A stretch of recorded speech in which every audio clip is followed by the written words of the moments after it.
Now we will show you how to replace the water filter. First, remove the water filter cover of the unit.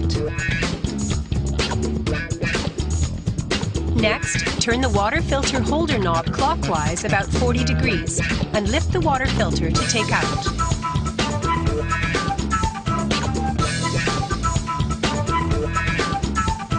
Insert 2 O-rings into the bottom of the new water filter. Check the mounting position well and insert the filter firmly. Then put the filter holder back and lock.